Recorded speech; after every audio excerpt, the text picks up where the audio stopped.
इतने लोग बैठे हो, कम से कम ऐसा जयकारा लगाओ कि आपके गांव तक आवाज पहुंचनी चाहिए। हाँ,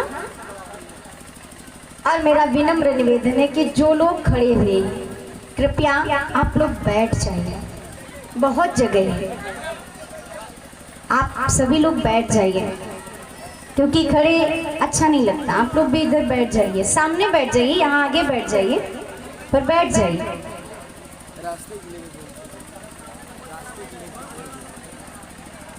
अच्छा, आप सभी लोग बैठ जाइए क्योंकि महाराज आज बहुत ही सुंदर भगवान के जन्मोत्सव का उत्सव का आज दिन है। आप सभी बहुत ही आनंद लेंगे, बहुत ही भगवान के आज जन्मोत्सव में आप सभी भाग लेंगे। आइए हम सभी कथा की ओर आगे बढ़ते हैं।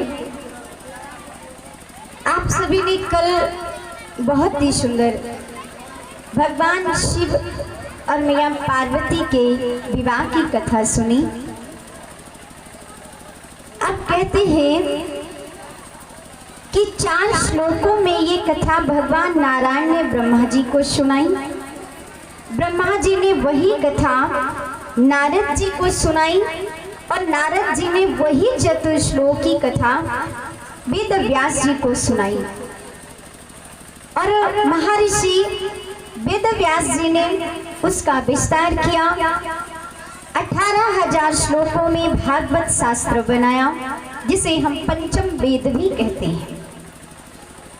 पंचम वेद निराला, ऐसे भागवत की कथा जो हमें इस भव सागर से पार करने वाली है।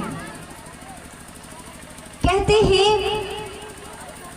श्री सुखदेव मुनि महाराज ने राजा परीक्षित जी से कहा कि आपने भगवान के बहुत ही सुंदर कल कुछ चरित्रों की कथा सुनी। द्वितीय स्कंद में राजा परीक्षित ने अनेक प्रश्न किए हैं, जिसमें श्री सुखदेव जी महाराज ने वर्णन किया है कि राजन, जैसे तुमने प्रश्न किया है मुझसे, ऐसे ही एक बार विदुर जी ने स्वामी मैत्रेय जी से प्रश्न किया था। कैसे प्रश्न? आपने जो कल कथा सुनी कि मनु शत्रुपा के प्रथम 5 संतानें, याद है? कौन कौन से नाम बताए थे? बताइए, कल सुना था ना आपने?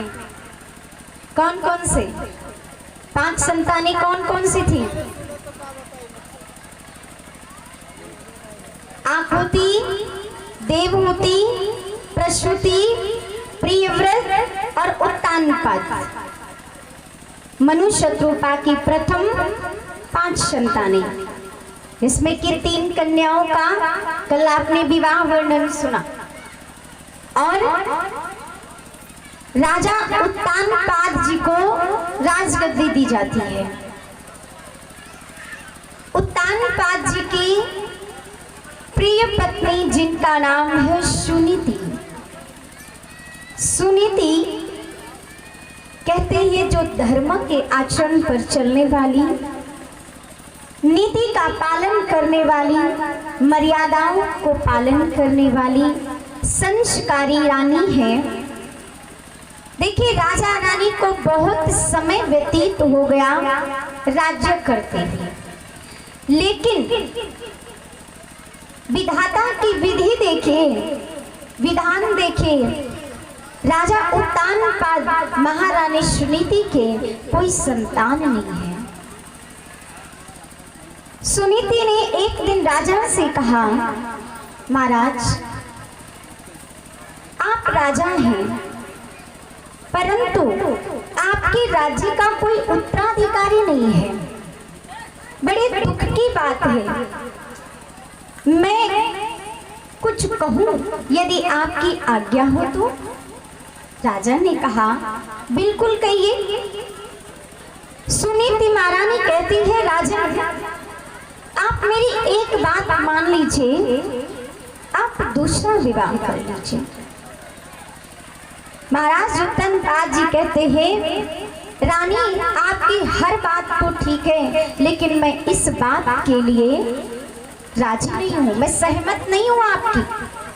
महारानी ने कहा, राजन मेरे लिए ना सही, लेकिन इस राज्य की भलाई के लिए, आप अपनी प्रजा की भलाई के लिए आप दूसरा विवाह कर लीजिए, क्योंकि हो सकता है कि मेरे भाग्य में संतान ना हो, लेकिन यदि जब दूसरा विवाह होगा, दूसरी रानी आएगी, तो हो सकता है कि विधाता को कुछ और ही मंजूर हो, हमें एक सुंदर पुत्र रत्न की प्राप्ति हो। राजा कहते हैं, महारानी आप जानती हो ना कि सौतन क्या होती है, और आप मुझे ये बात कह रही हो कि मैं दूसरा विवाह कर लूं, आपके साथ में कैसा व्यवहार करेगी, कैसी होगी, कौन जानता है। महारानी कहने लगी, राजन सौतन नहीं, मैं तो बहन मानूंगी, मैं तो बहन, छोटी बहन बना के रखूंगी। कौन कहता है सौतन? अरे सौतन से तो अच्छा है कि मौत आ जाए, सौत से अच्छी मौत होती है कि कम से कम वो एक बार आती है और लेकर चली जाती है, लेकिन जो सौत होती है ना, वो तो प्रतिपल जलाती है, प्रतिपल मारती है। सौत से तो अच्छी मौत है, परंतु महाराज मैं सौतन नहीं, मैं तो अपनी छोटी बहन को लाना चाहती हूँ। आज महाराज ने इस बात को मान लिया और दूसरा विवाह करते हैं, जिनका नाम है सुरुचि। सुरुचि के साथ में विवाह किया है। और महाराज सुरुचि कैसे हैं?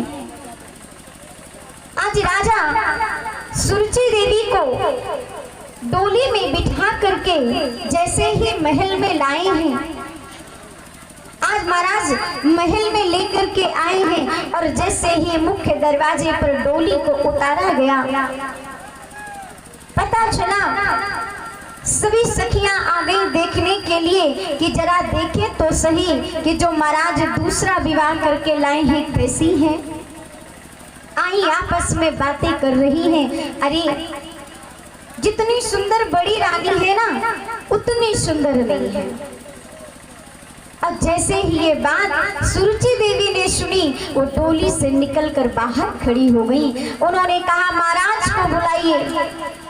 जैसे ही महाराज को बुलाया गया, क्या हुआ रानी, आपने मेरे साथ धोखा किया? कैसा धोखा? अरे धोखा तो ऐसा किया है कि आपके एक बड़ी रानी होते हुए भी आपने मेरे साथ में विवाह किया। मुझे क्या दासी बनाने के लिए लाए हो? जब एक महारानी थी तो मुझे क्यों आप लेकर के आए? राजा ने सारी बात बता दिया। सुरुचि रानी कहने लगी कि मैं कुछ नहीं जानती, मेरी एक शर्त है, यदि मुझे महल के अंदर ले जाओगे तो सबसे पहले आप बड़ी रानी को महल से बाहर निकालो, तब मैं जाऊंगी, अन्यथा मेरी डोली यहाँ से उठाकर तुरंत मेरे पिता के घर वापस भिजवा दो, मैं अपने मायके जा रही हूँ। राजा उत्तानपाद विचार करने लगे, ये तो अपमान होगा मेरा भी और छोटी रानी का भी। जैसे ही सुनीति मैया को ये बात पता चली, सुनीति महारानी कहती है, राजन महाराज मैंने बहुत राज्य का सुख भोग लिया है, महल का सुख भोगा है, अब मुझे बाहर जाने में कोई आपत्ति नहीं है। ये तो अभी आई है, ये तो मेरी छोटी बहन है, इसे सुख मिलना चाहिए, आप इन्हें अंदर ले जाइए, मैं तो बाहर रह जाऊंगी, कोई बात नहीं है। सुनीति मैया के लिए एक बाहर छोटी सी कुटिया बना दी जाती है। सुनीति मैया बाहर चली गई, सुरुचि मैया आज महल में रहने लगी। सुरुचि मतलब कि जिन्हें अपनी ही हर चीज में रुचि हो, धन में रुचि हो, ऐश्वर्य में रुचि हो, नाम रूप में रुचि हो, हर चीज में रुचि हो, उनका नाम है सुरुचि। रुचि रखने वाली। ऐसे सुरुचि मैया एक दिन महाराज विधाता की विधि देखिए, कुछ समय व्यतीत हुआ, इधर सुनीति मैया के भी एक पुत्र का जन्म होता है जिनका नाम है ध्रुव, और उधर सुरुचि मैया के भी एक पुत्र का जन्म होता है जिनका नाम है उत्तम। विधि का विधान है, विधाता जब देता है ना तो दिल खुश कर देता है। आज राजा के जब कोई नहीं था तो कुछ भी नहीं था, और जब हुए तो दो दो बालक हैं। पर ध्रुव महाराज को ये नहीं पता कि हमारे पिताजी कौन हैं। ध्रुव महाराज तो अपने जैसे बच्चों के साथ में खेलते हैं। एक दिन बालकों ने पूछ लिया, कहते हैं ध्रुव जी ये बताओ आपके पिताजी का क्या नाम है। अब जब कहा कि पिताजी का क्या नाम है तो महाराज जैसे ही कहा तो आज ध्रुव महाराज को मालूम नहीं था, और ध्रुव महाराज अपनी माँ के पास गए, और जब माँ के पास गए तो माता जी से पूछते हैं कि माँ हमारे पिताजी का क्या नाम है और हमारे पिताजी कहाँ रहते हैं। आज सुनीति मैया बताने लगी, लाला वो जो बड़ा सा महल है ना उसमें तुम्हारे पिताजी रहते हैं, तुम्हारे पिताजी तो राजा हैं। ध्रुव महाराज कहते हैं हाँ माँ सच में, हाँ अच्छा तुम बेटा क्यों पूछ रहे हो ऐसा। कहते जो हमारे मित्र थे ना वो सबने पूछा कि तुम्हारे पिताश्री का क्या नाम है, माँ इसीलिए मैंने पूछा है। ठीक है माँ, क्या मैं पिताजी से मिल सकता हूँ। बिल्कुल मिल सकते हो बेटा। आज ध्रुव महाराज दौड़ते दौड़ते चले जा रहे हैं पिताजी के पास। महल में गए, पहरेदारों ने रोक लिया, कहाँ जा रहे हो, मुझे पिताजी से मिलना है। पहरेदार तो जानते थे, ठीक है जाओ। और जैसे ही गए तो सामने देखते हैं कि राजा अपने छोटे पुत्र के साथ में खेल रहे हैं। और राजा ने जैसे ही देखा मेरा बेटा मेरा ध्रुव आया है, आज बड़ी प्रसन्नता हुई, बड़ा स्नेह उमड़ आया, प्रेम उमड़ आया पुत्र को देख करके, और उन्होंने ध्रुव को गोद में उठा लिया। और जब गोद में उठा लिया तो वहां पर महाराज तब तक सुरुचि आ गई, और उन्होंने देखा कि मेरा पुत्र जमीन में बैठा खेल रहा है और राजा ने ध्रुव को गोद में ले रखा है। क्योंकि सुरुचि तो ध्रुव जी से बैर रखती है, वो पसंद नहीं करती है ध्रुव को। कहती है तू दासी का पुत्र, अब तेरी हिम्मत इतनी कैसे हुई कि तू महाराज की गोद में बैठ गया, तेरा साहस कैसे हुआ। और जैसे ही ऐसी बात कही कि महाराज ध्रुव महाराज की बाह को पकड़ा और गोदी से झटक कर उतार दिया कि तू जा, तेरी माँ दासी है, तू दासी का पुत्र है। आज के बाद कभी भी राजा की गोद में बैठने की हिम्मत नहीं करना। जैसे ही ये बात कही ध्रुव जी रोने लगे। ध्रुव जी ने पिताजी से कहा, पिताजी आप छोटी माँ को कुछ क्यों नहीं कह रहे हैं। पिताजी आप तो जानते हैं ना कि माँ दासी नहीं है, वो तो रानी है। आज पिताजी कुछ नहीं बोले, क्यों? क्योंकि वो डरते थे। आज सुरुचि रानी के सामने कुछ भी नहीं बोले, डर गए। आज ध्रुव बालक रोता रोता अपनी माँ के पास गया है, और जब माँ ने देखा कि मेरा ध्रुव रोता हुआ आ रहा है, माँ ने अपने गले से लगा लिया, हृदय से लगाया, मेरे बेटे तुझे क्या हुआ, किसी ने मारा? अगर तुझे किसी ने कुछ कहा है, तुझे किसी ने मारा है तो चल मैं तेरे पिता के पास चलती हूँ। तेरे पिताजी तो राजा हैं, वो उसे दंड देंगे, सजा देंगे, तुझे कोई कभी कुछ नहीं कहेगा, कोई नहीं मारेगा बेटा। किसने तुझे क्या कहा? ध्रुव महाराज बस रो रहे हैं, कुछ बोलते नहीं हैं, क्योंकि पता है, वो विचार करते हैं कि छोटी माँ मुझे कुछ कह लेते कोई बात नहीं थी, पर माँ को कहा, और वो भी क्या, दासी का। कहते मैं किस मुख से कहूँ माँ से कि माँ, छोटी माँ ने आपको दासी कहा है, मैं कैसे कहूँ? आज जब ध्रुव महाराज रोते हैं, बहुत रोते हैं, माँ ने कहा लाला तू क्यों रोता है, बोलना, किसने क्या कहा? ध्रुव महाराज कहते हैं माँ, जब मैं गया ना तो पिताजी ने मुझे अपनी गोद में उठा लिया, तब तक छोटी माँ आई। छोटी माँ ने मेरी बांह को पकड़कर मुझे गोदी से झटक कर उतार दिया, घर से बाहर भगा दिया, कहा आज के बाद तू इस महल में मत आना, तू दासी का पुत्र है। माँ मुझे कुछ कह लेती, मुझे डांट लेती, मार लेती, कुछ कर लेती, पर आपको तो कुछ ना कहती। माँ आप दासी नहीं हो, आप तो रानी हो। सुनीति मैया रोने लगी, कहती हैं लाला क्योंकि छोटा बालक है, मन को आघात पहुंचा है, हृदय को पीड़ा हुई है। लाला बस इतनी सी बात है, इसलिए तू रो रहा है। अरे रो मत मेरे लाला, जो जगत का पिता है, जो सारी सृष्टि का जगदीश्वर है, तू उसकी गोद में बैठ, और जब तू उनकी गोद में बैठ जाएगा ना तो किसी की इतनी सामर्थ्यता नहीं है जो उनकी गोद से तुझे कोई उतार दे। ध्रुव महाराज कहते हैं माँ वो पिताश्री कहाँ मिलेंगे जो जगत के पिता जगदीश्वर हैं, जो सबके पिता हैं, वो कहाँ मिलेंगे माँ?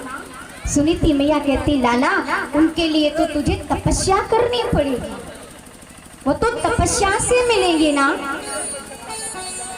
ध्रुव महाराज कहते हैं माँ तो ठीक है, मैं तपस्या करने जाऊंगा। आज जैसे ही ध्रुव महाराज ने कहा माँ मैं तपस्या करने के लिए जाऊंगा, माँ कहती है लाला अभी तू बहुत छोटा है बेटा, थोड़ा सा और बड़ा हो जा, अभी तू 5 वर्ष का है लाला। पर ध्रुव महाराज कहते नहीं माँ,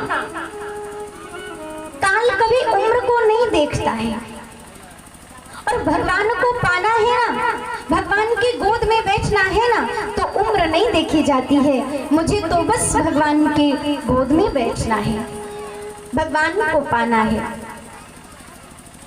उम्र से क्या होता है?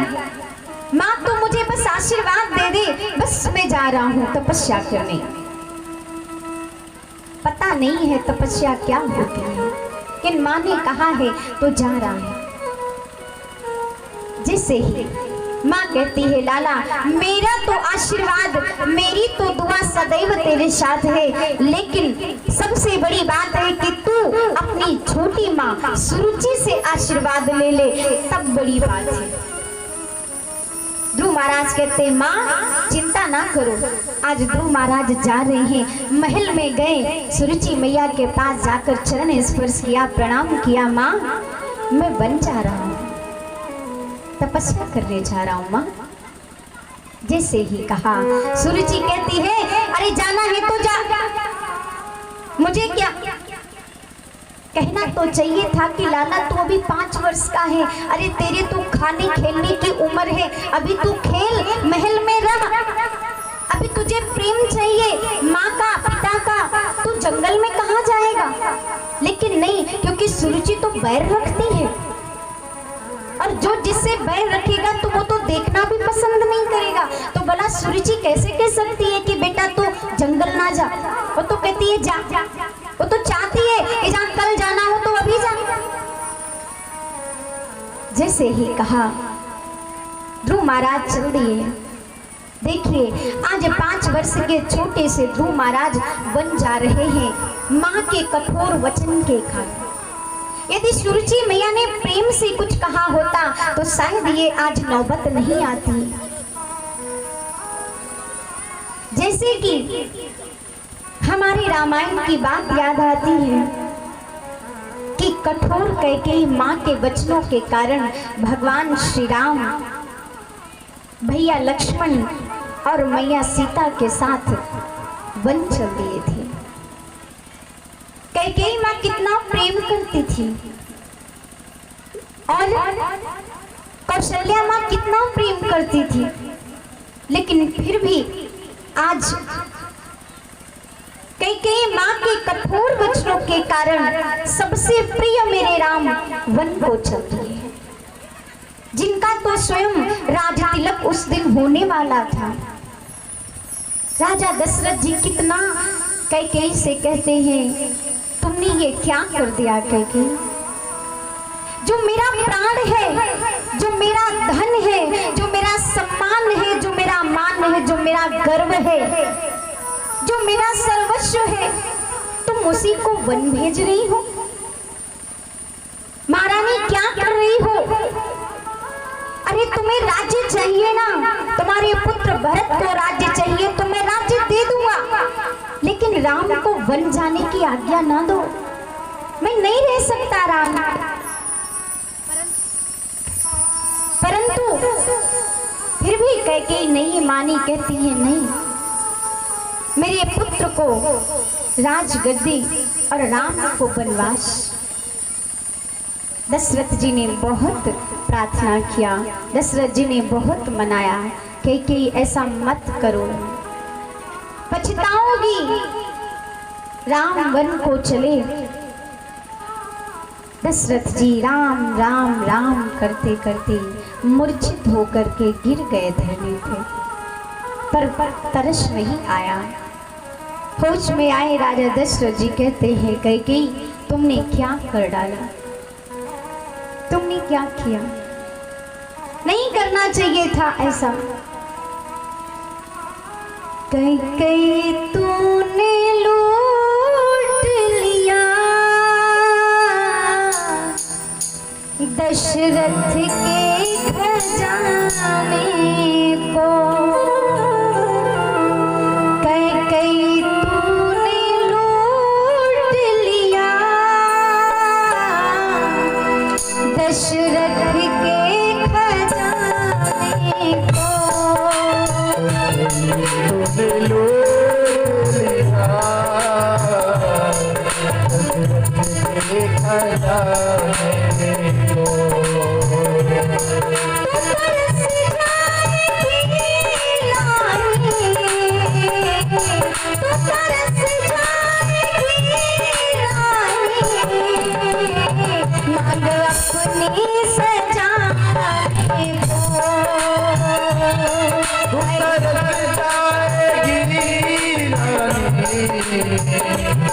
तू तरस जाएगी रानी, मांगे अपनी खजाने को। कैकेयी तूने लूट लिया दशरथ के खजाने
तरसेगी कजरे को, भाल तरसेगा बिंदिया को, आँख तरसेगी कजरे को, भाल तरसेगा बिंदिया को, आँख तरसेगी कजरे को, हाथ तरसेंगे कंगन को, बाल तरसेंगे गजरे को, हाथ तरसेगे कंगन को, बाल तरसेगे गजरे को, हाथ तरसेंगे कंगन को, बाल तरसेंगे गजरे को, तू तरस जाएगी रानी, तू तरस जाएगी रानी, सबसे मिलने मिलाने को। दिया देखा जाए तो, तूने लूट लिया दशरथ के खजाने को।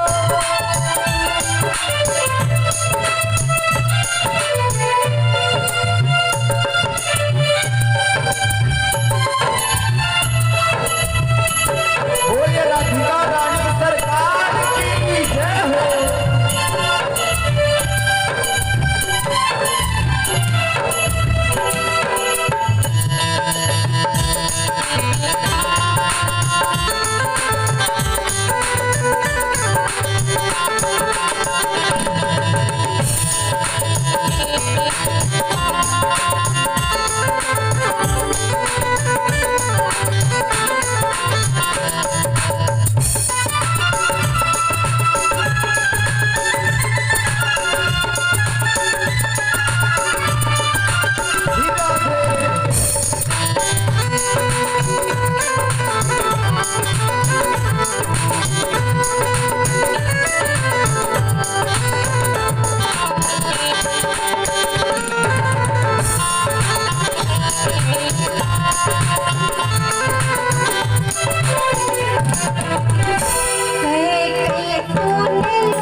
दशरथ के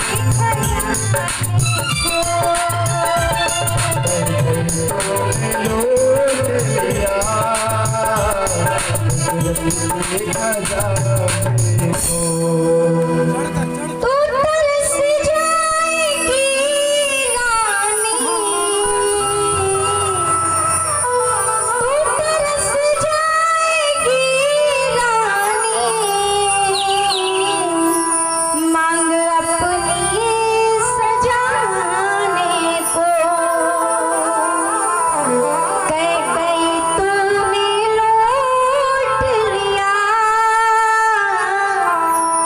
दशरथ के खजाने को।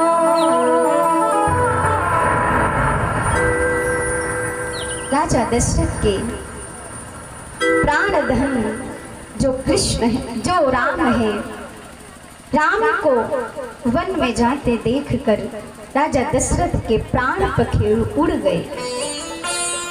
अब तो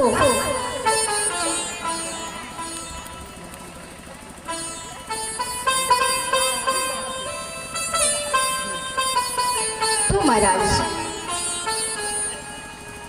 कहते हैं उसी तरह से आज हमारे ध्रुव महाराज वन जा रहे हैं। राजा ने सुना कि मेरा पुत्र वन जा रहा है। राजा आ गए, कहते हैं लाला तू बहुत छोटा है, अभी तू वन जाने के काबिल नहीं है, अभी तेरा तपस्या करने की उम्र नहीं है, अभी तू मत जा मेरे बच्चे। तो ध्रुव महाराज कहते हैं पिताजी तब आपने क्यों नहीं रोका? माता ने जब गोद से दीन हो मोही उतारा,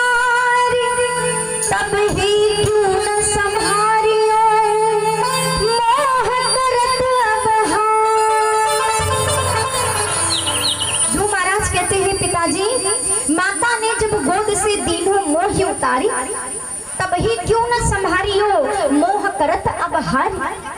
अब मोह करने से क्या फायदा, तब आपने नहीं संभाला, तब आपने कुछ नहीं कहा, और अब क्या है। ध्रुव महाराज कहते हैं, जब तक हरि के दर्शन पई हो, तब तक जग में मोह न दिखे हो। जब तक हरि के दर्शन पई हो, तब तक जग में मोह न दिखे हो। सुनीति माँ कहती है, लाला जा रहा है तो ठीक है, क्योंकि तेरी छोटी माँ को अभिमान हो गया है, और जिसको अभिमान आ जाता है ना, वो सब भूल जाता है, सब भूल जाता है। कहती है इसीलिए तो उन्होंने अपने सील और संतोष को खो दिया है। पर बेटा, ज्ञान गरीबी गुण धर्म, नरम वचन निर्मोश, तुलसी का बहु न छाड़िए, सत्यशील संतोष। कबीरानों का काठ की खड़ी वीरानी धार, केवट सो परिचय नहीं, कैसे उतरे पार। ये संसार सागर बड़ी गहरी नदियां है, और पार उतरना है तो केवट का परिचय तो चाहिए ना। तो केवट कौन है? हमारी इस संसार सागर भव से पार करने के लिए राम नाम रूपी नौका परमात्मा खिवैया है। यही जब पार परिचय जानोगे, तभी आप इस भव सागर से पार हो सकोगे। कहते हैं तेरी माँ ने बहुत सुंदर उपदेश दिया है मेरे लाला, जा भगवान की तपस्या कर, भगवान तेरे साथ है, मेरा आशीर्वाद तेरे साथ है। क्योंकि बिना भजन के आलस में आकर जीव अपने जीवन को निरर्थक कर देता है, व्यर्थ में जीवन गंवा रहा है। सांसें तो गिनी मिली हैं, लेकिन इन सांसों को व्यर्थ में मत गंवाओ, सफल करो। कहती हैं आलस कबहू न कीजिए, आलस अरे समझाने, आलस से विद्या घटे, बल बुद्धि हो हानि। आलस से, आलस कबहू न कीजिए, आलस अरे समझाना। जैसे अरी होती है, वृक्ष को काट देती है, पेड़ पौधों को काट देती है, आलस आरी के समान है। आलस आपके जीवन को यूं ही काट रहा है, समय को काट रहा है। आलस में बड़े बड़े व्यक्ति अपने जीवन को नष्ट कर देता है। आलस कबहू न कीजिए, आलस अरे समझाने, आलस से विद्या घटे, आलस से बुद्धि की हानि। अगर तुम ठान लो तारे गगन के तोड़ सकते हो, अगर तुम ठान लो तूफान का मुंह मोड़ सकते हो। क्योंकि मन के हारे हार है, मन के जीते जीत। पार ब्रह्म को पाइए, मन से करके प्रीत। क्योंकि कहाँ है, इस संसार में दो युद्ध क्षेत्र हैं। संसार में दो युद्ध क्षेत्र हैं, कौन से? एक तो वो रणभूमि, रण युद्ध, और एक ये मन युद्ध। रण युद्ध का हारा हुआ व्यक्ति दोबारा खड़ा होकर के युद्ध कर सकता है, लेकिन यदि मन के युद्ध से जीव हार जाए, व्यक्ति हार जाए, तो दोबारा उठ खड़े होने का साहस, सामर्थ्य व्यक्ति में नहीं बचता है। ईश्वर ने हम मनुष्यों के अंदर एक बहुत सुंदर गुण दिया है, यूं कहीं कला दी है। कौन सी? साहस रूपी कला, साहस रूपी गुण दिया है। क्यों? क्योंकि एक छोटा सा बच्चा होता है ना, 1 वर्ष का, इन घुटनों के बल पर पूरे आंगन को नाप लेने का प्रयास करता है। साहस के बल पर जानता है मैं गिरूंगा, लेकिन फिर भी उठ खड़े होने का प्रयास करता है। गिरता है, उठता है, गिरता है, उठता है, लेकिन फिर भी वो पूरे आंगन को नाप लेता है। साहस की बदौलत यदि व्यक्ति मन के युद्ध से हार जाए तो पुनः कभी खड़ा नहीं हो सकता। इसीलिए कहते हैं मन के हारे हार हैं, मन के जीते जीत, पार ब्रह्म को पाइए मन से करके प्रीत। सुनीति मैया आज ध्रुव महाराज को समझाती हैं, लाला तू जा रहा है, आलस्य मत करना। आलस्य में मनुष्य अपने जीवन को यूं ही व्यर्थ में खो देता है। कहता है आज नहीं कल कर लेंगे, कल नहीं परसों कर लेंगे, काल करे सो आज कर, आज करे सो अब, कि पल में परलय होएगो और बहुरी करेगो कब। क्योंकि जीवन को प्रतिपल ये काल हमारे नष्ट करता जा रहा है। कौन सी घड़ी अंतिम घड़ी हो जाए, कौन सी सांस अंतिम सांस हो जाए, हम आपको नहीं पता। व्यर्थ में खो रहे हैं हम इन्हें। तो प्यारे आज कहते हैं और ध्रुव महाराज चले हैं, उनको नहीं मालूम कि मैं जा तो रहा हूँ लेकिन मैं क्या करूँगा, कैसे तपस्या होती है, कुछ नहीं पता है।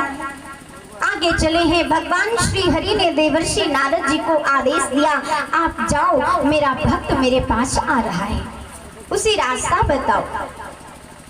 आज देवर्षि नारद जी आ गए, रास्ते में मिल गए। कहते हैं अरे बेटा तुम कहाँ जा रहे हो जंगल में? ध्रुव महाराज कहते हैं मैं भगवान से मिलने जा रहा हूँ। नारद जी कहते हैं अरे बेटा तुम तो भी बहुत छोटे हो, और पता है भगवान कैसे मिलते हैं?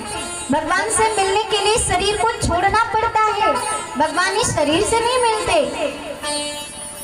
पर ध्रुव महाराज कहते हैं कि नहीं नारद जी, मुझे तो इसी शरीर से भगवान को मिलना है, और अगर इस शरीर में नहीं मिलेंगे तो क्या हुआ, मैं इस शरीर को छोड़ दूंगा, मैं फिर जन्म लूंगा, फिर मैं शरीर को छोड़ूंगा, फिर जन्म लूंगा, कितने जन्म नहीं मिलेंगे, किसी न किसी जन्म में तो मिलेंगे।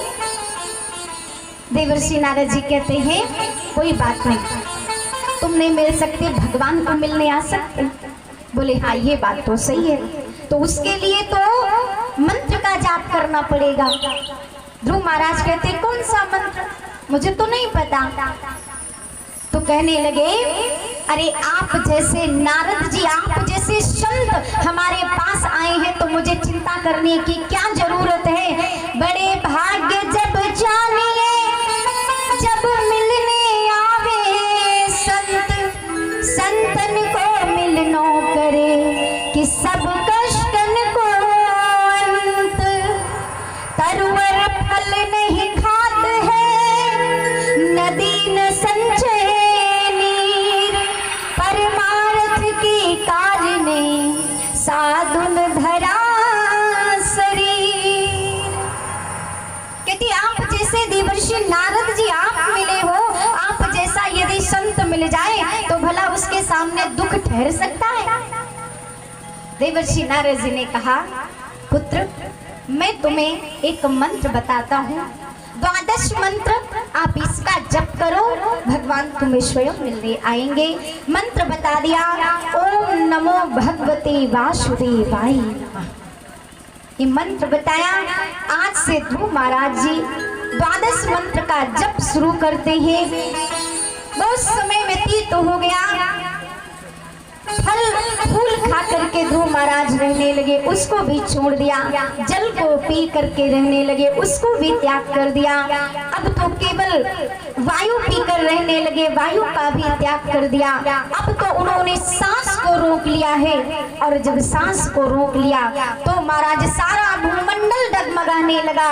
सब देवराज इंद्रों ने देखा। देवराज इंद्र कहते अरे 5 वर्ष का बालक तपस्या कर रहा है, ये तपस्या कर रहा है। और देवराज इंद्र इसलिए घबरा जाते हैं क्योंकि जितने भी तपस्या करते हैं ना तो सब इंद्रासन पहले छूते हैं। अब देवराज इंद्र के मन में डर आया, 5 वर्ष का बालक तपस्या कर रहा है, क्या मांगेगा? कहीं यही न कह दे कि मुझे इंद्रलोक चाहिए। इंद्रदेव ने तो नाना प्रकार के विघ्न डाले, लेकिन फिर भी हार गए। सब देवता मिल करके नारायण जी के पास गए। कहते हैं प्रभु एक बालक आपकी तपस्या कर रहा है, आप उसे दर्शन दीजिए। भगवान श्री हरि कहते हैं मैं दर्शन देने नहीं जाऊंगा, मैं दर्शन करने जाऊंगा। क्यों? क्योंकि 5 वर्ष का बालक तपस्या कर रहा है, भला मेरी क्या क्षमता है मैं दर्शन देने जाऊं, ऐसे भक्त की तो मैं दर्शन करने जाऊं। आज भगवान श्री हरि आते हैं और आकर के भक्त ध्रुव को उन्होंने दर्शन दिया। अब ध्रुव महाराज के हृदय में जो छवि बसी थी वो अदृश्य हो गई। ध्रुव महाराज घबरा गए, कहते अरे जो मैंने छवि मन में बसाई थी वो छवि गायब हो गई। कैसे? घबरा कर नेत्र खोले तो देखते हैं जो छवि हृदय में थी वो छवि साक्षात हमारे सामने उपस्थित है। ऐसा देखा, चरणों में गिर गए, कुछ नहीं आता, बादशाह तो बिल्कुल बंद हो गया है, क्या बोले? 5 वर्ष का बालक के बड़ी मुश्किल से तो 12 मंत्र मिला था। स्तुति क्या करें, प्रार्थना क्या करें, कुछ नहीं पता। अब तो बस भगवान को देख रहे हैं, निहार रहे हैं। भगवान ने उनके मस्तक पे हाथ रखा, आशीर्वाद दिया, सद्बुद्धि दी। अब ध्रुव को बोलना आया है। भगवान कहते हैं मांगो तुम्हें क्या चाहिए। ध्रुव महाराज कहते हैं मुझे कुछ नहीं चाहिए। भगवान कहते हैं नहीं, आपको जा करके अपने पिता के राज्य को संभालना है, अपने पिता के राज्य को संभालना है। और उसके बाद में जब समय आएगा तब आपको मैं ध्रुव लोक देता हूँ, आप ध्रुव नक्षत्र तारा बन करके सदा सदा के लिए अमर हो जाओगे। और ध्रुव महाराज को सप्तऋषियों में गिना जाता है, क्योंकि ध्रुव महाराज गाथा भगवान के चरित्र के साथ गाई जाती है। ऐसे हमारे ध्रुव महाराज ने बहुत वर्षों तक राज्य किया। राज्य करने के बाद काल के मस्तक पे पांव रखकर अपनी सुनीति मैया को साथ लेकर विमान में बैठकर ध्रुव लोक चले गए और भगवत धाम के प्राप्ति हुई। वही ध्रुव महाराज आज भी उत्तर दिशा में ध्रुव तारा बनकर चमक रहे हैं। संतों की संगति हमें कुछ न कुछ जीवन में अवश्य प्रदान करती है। संतन के संग लाग रे तेरी अच्छी बनेगी, संतन के संग लाग रे तेरी अच्छी बनेगी, संतन के संग लाग रे तेरी अच्छी बनेगी, संतन के संग लाग रे तेरी अच्छी बनेगी, अच्छी बनेगी तेरी बिगड़ी बनेगी, अच्छी बनेगी तेरी बिगड़ी बनेगी, अच्छी बनेगी तेरी बिगड़ी बनेगी, अच्छी बनेगी तेरी बिगड़ी बनेगी, संतन के संग लाग रे तेरी अच्छी बनेगी, संतन के संग लाग रे तेरी अच्छी बनेगी।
रे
संतन के संग लाग रे तेरी अच्छी बनेगी। बोले श्री वृंदावन बिहारी लाल की। जय हो। तो प्यारे, बहुत सुंदर